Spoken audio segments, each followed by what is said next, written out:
Bismillahirrahmanirrahim. Assalamualaikum warahmatullahi wabarakatuh dan salam sejahtera. Saya Encik Muhammad Firdaus Mustaqim bin Yahya daripada Politeknik Kuching, Sarawak. Saya akan membentangkan kajian saya yang bertajuk penggunaan pembungkusan bio untuk menggantikan penggunaan plastik politina dalam aktiviti semaian tanaman. Kajian ini dilakukan di Papa Garden Nursery, Kuching, Sarawak. Pokok telah membekalkan kita dengan dua keperluan hidup, iaitu makanan dan oksigen. Ia juga menyediakan keperluan tambahan seperti tempat tinggal, ubat-ubatan dan alatan untuk manusia meneruskan kehidupan. Semakin hari nilainya semakin meningkat dan lebih banyak faedah pokok ditemui apabila peranannya berkembang untuk memenuhi permintaan gaya hidup yang semakin moden. Di Malaysia, rakyat disarankan untuk bercucuk tanam dan menternak haiwan bagi kegunaan sendiri. Saranan ini bukan sesuatu yang asing untuk dilaksanakan kerana pelbagai program telah dirancang dan dilaksanakan mendapat sambutan yang menggalakkan. Namun, dalam menjayakan aktiviti ini, ia perlu dilaksanakan seiring dengan menjaga alam sekitar, contohnya penggunaan bahan mesra alam.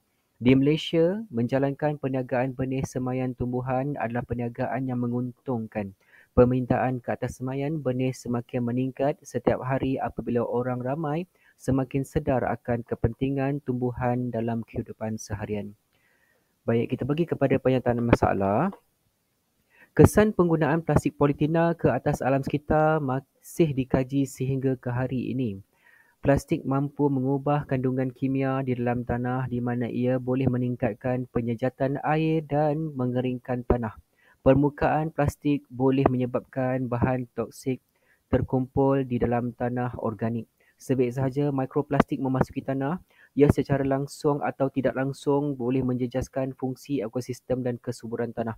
Mikroplastik boleh mengubah sifat fizikal dan kimia atas asas tanah, termasuk struktur tanah, ketumpatan tanah, kadar serapan air dan penggunaan unsur nutrisen tanah. Selain itu, kesan plastik politina kepada tapak semaian boleh mengurangkan komuniti serangga yang tinggal di dalam tanah dengan ketara yang boleh memberi kesan kepada karbon tanah dan kitaran nutrisen serta menjejaskan kesuburan tanah.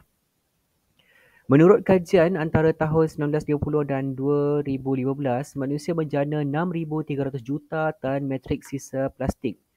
79% daripadanya berjaya terkumpul di tapak pelupusan sampah, tempat pembuangan sampah atau persekitaran semula jadi.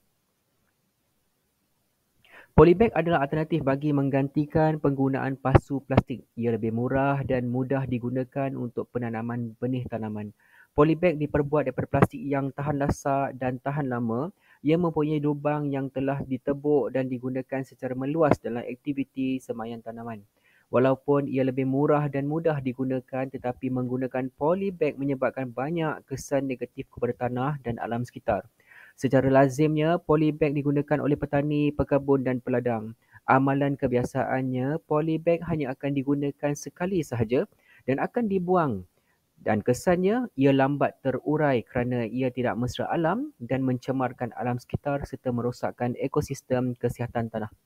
Dalam soal ini, adakah harga polybag yang murah itu berbaloi jika dibandingkan dengan harga yang bakal dialami dunia suatu hari nanti jika ini menjadi kebiasaan?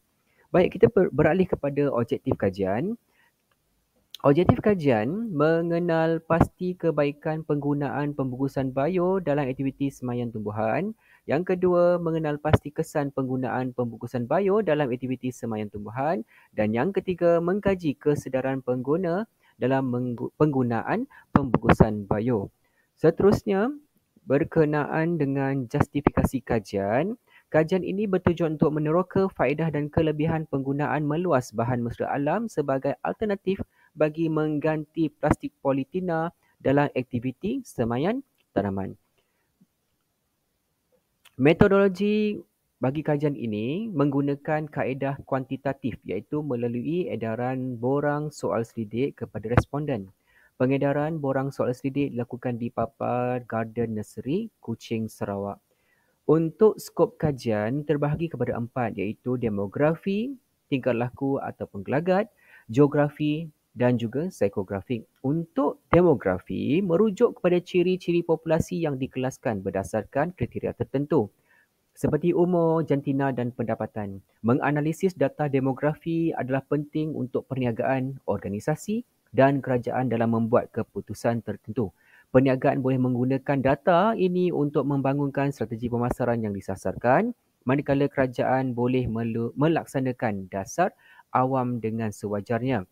Bagi tingkah laku ataupun gelagat, merujuk kepada tindakan atau tidak balas kolektif yang ditunjukkan oleh organisma, individu atau sistem sebagai tindak balas kepada keadaan tertentu.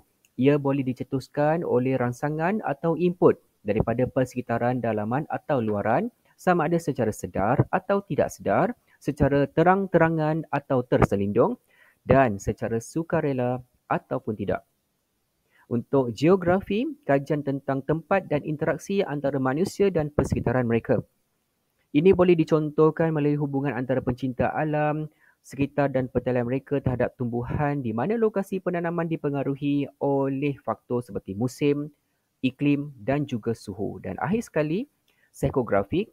Psikografik ialah pendekatan penyelidikan yang mengklasifikasikan pengguna ke dalam kumpulan berdasarkan ciri psikologi mereka termasuk ciri personaliti, pilihan gaya hidup, status sosial, aktiviti, minat, pendapat dan sikap.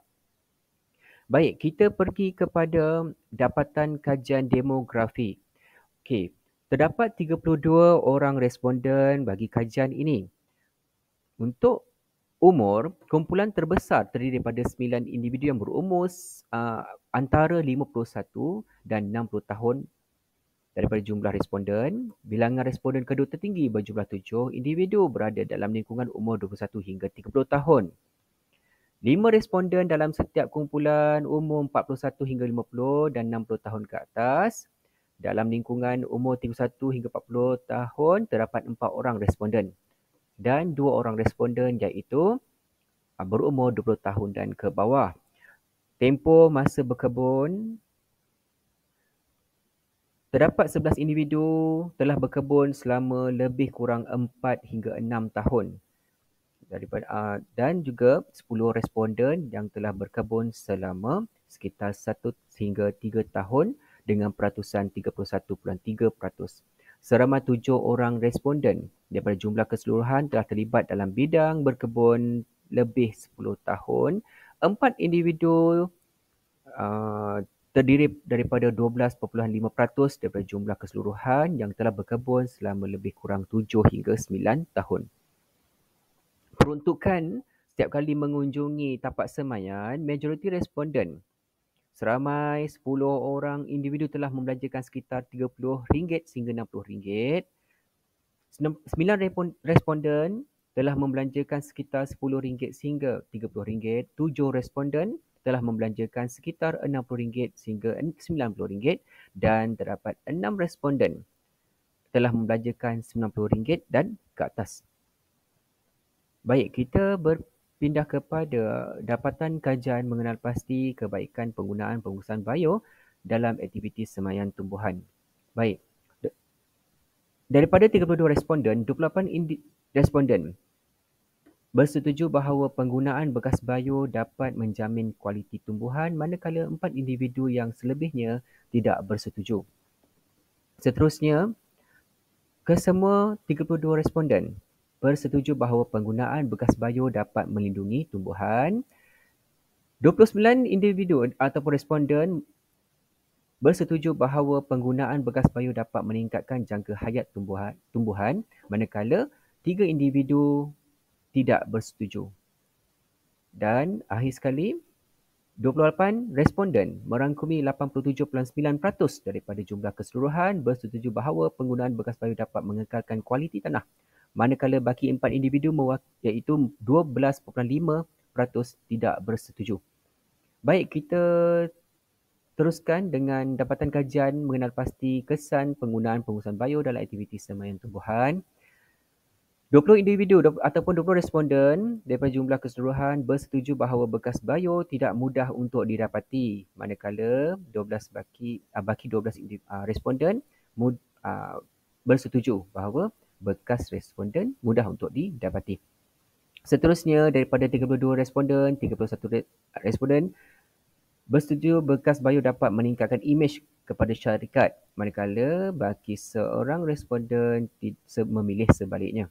Daripada 32 responden, 31 responden bersetuju dengan penggunaan bekas bio perniagaan semaian dapat menjual pada harga yang kompetitif, manakala baki seorang responden memilih sebaliknya. Dan akhir sekali, daripada 32 responden, 28 responden merangkumi 87.5% daripada jumlah keseluruhan bersetuju bahawa bekas bio dapat digunakan semula untuk semaian yang lain, manakala 4 individu yang selebihnya tidak bersetuju.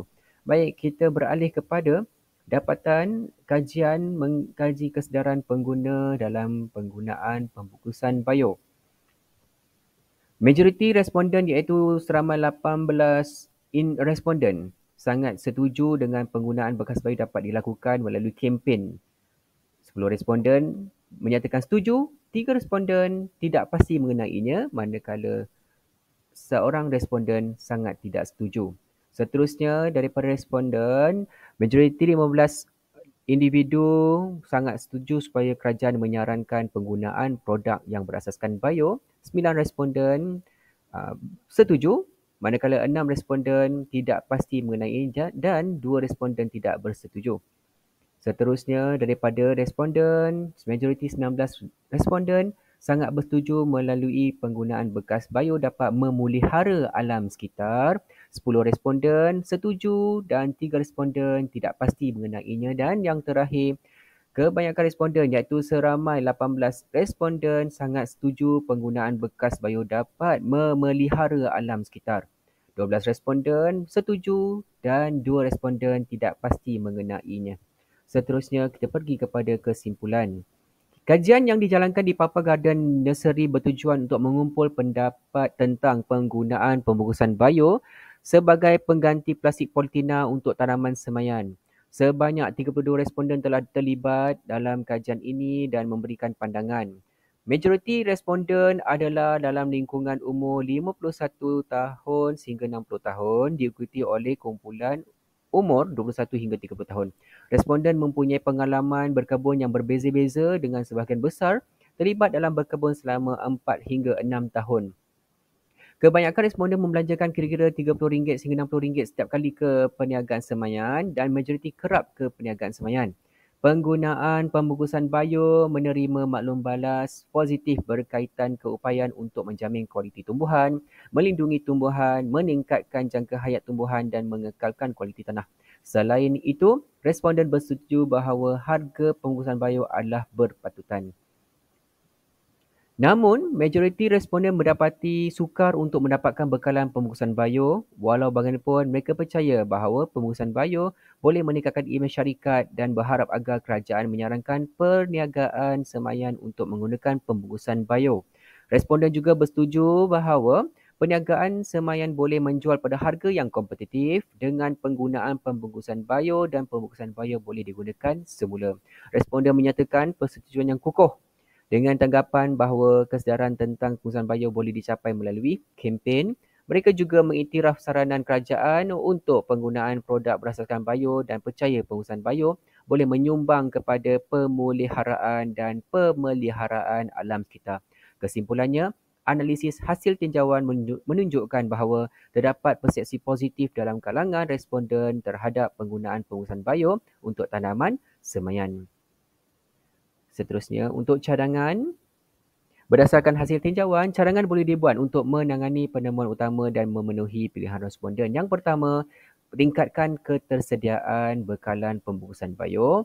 Yang kedua, menjalankan kempen kesedaran. Yang ketiga, bekerjasama dengan kerajaan.